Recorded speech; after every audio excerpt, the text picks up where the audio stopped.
Hi friends, രഞ്ജിയാണ് Ranjith Kumar from Armaan consulting. Ranji's പാഠശാലയുടെ പുതിയൊരു വീഡിയോയിലേക്ക് സ്വാഗതം. This is channel specially design for insurance advisors, അതുപോലെ ഫിനാൻഷ്യൽ കൺസൾട്ടന്റിന് വേണ്ടി ഡിസൈൻ ചെയ്തിട്ടുള്ളൊരു ചാനലാണ്. അപ്പോൾ നിങ്ങളിത് സബ്സ്ക്രൈബ് ചെയ്യുക, വീഡിയോ യൂസ്ഫുൾ ആണ്, നിങ്ങൾ ഷെയർ ചെയ്യുക.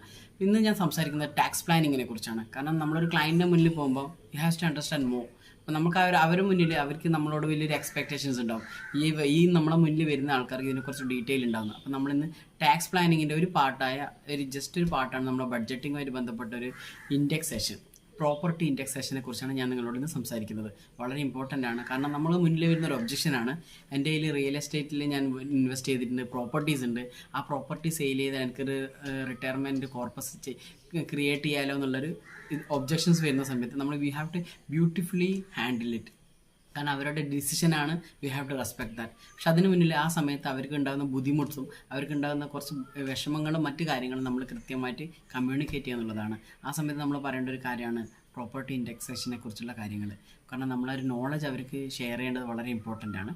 ഇപ്പോൾ പുതിയ ബഡ്ജറ്റ് പ്രകാരം വിത്തൗട്ട് ഇൻഡെക്സേഷൻ വലിയൊരു ടാക്സ് അടക്കേണ്ട ഒരു അവസ്ഥയാണ്. ക്യാപിറ്റൽ ഗെയിൻ്റെ മുകളിൽ ഒരു 12.5% വിത്തൗട്ട് ഇൻഡെക്സേഷൻ ടാക്സ് അടക്കേണ്ടി വരും. അതായത് സപ്പോസ് ഒരു 20 lakhs ഒരു പ്രോപ്പർട്ടി 2002 ഒരു ക്ലയൻറ്റ് വാങ്ങിയതാണെങ്കിൽ അദ്ദേഹം ഒരു 2025 അല്ലെങ്കിൽ 2024 അവർ വിൽക്കുകയാണെങ്കിൽ ഒരു 80 lakhs വിൽക്കുകയാണെങ്കിൽ അവരുടെ പ്രോഫിറ്റ് 60 lakhs ആണ്.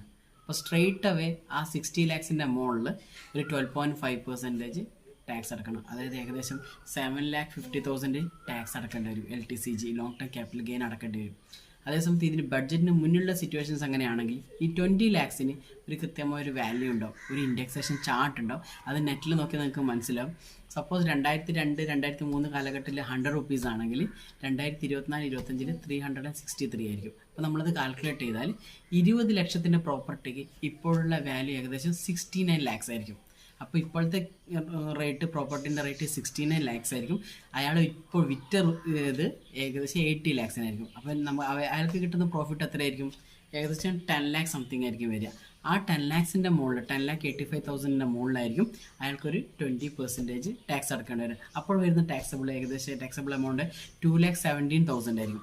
ഇതായിരുന്നു ബഡ്ജറ്റിന് മുന്നിലുള്ള അവസ്ഥ. പക്ഷേ ഇപ്പോൾ വന്നിട്ടുള്ളത് 20 lakhs പ്രോപ്പർട്ടി ആണെങ്കിൽ 80 lakhs വിൽക്കുകയാണെങ്കിൽ എത്രയാണോ ക്യാപിറ്റൽ ഗെയിൻ 60 lakhs അതിൻ്റെ മുകളിൽ തന്നെ കൃത്യമായിട്ട് ടാക്സ് അടക്കേണ്ട ഒരു അവസ്ഥയിലേക്കാണ് വന്നിട്ടുള്ളത്.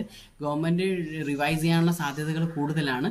കാരണം ഓപ്പോസിഷൻസും മറ്റെല്ലാവർക്കും ആർഗ്യുമെൻറ്റ്സ് ഉണ്ട്, അതുപോലെ അഭിപ്രായങ്ങളിലൊക്കെ തേടുന്നുണ്ട്. സോ ഇതിനെക്കുറിച്ച് നിങ്ങൾ കൃത്യമായിട്ട് മനസ്സിലാക്കണം. കാരണം ഒരു ഒബ്ജക്ഷൻ ഹാൻഡിൽ ചെയ്യുന്ന സമയത്ത് അതിനെക്കുറിച്ച് കൃത്യമായി ഡീറ്റെയിലിംഗ് അറിയണം. അതിനുവേണ്ടിയാണ് ഞാൻ ഈ വീഡിയോ ചെയ്തത്. വീഡിയോ ഇഷ്ടമാണെങ്കിൽ നിങ്ങൾ സബ്സ്ക്രൈബ് ചെയ്യുക, അത് ഷെയർ ചെയ്യുക. Thank you very much. നല്ലൊരു വീഡിയോ ആയിട്ട് ഞാൻ വീണ്ടും വരുന്നതായിരിക്കും.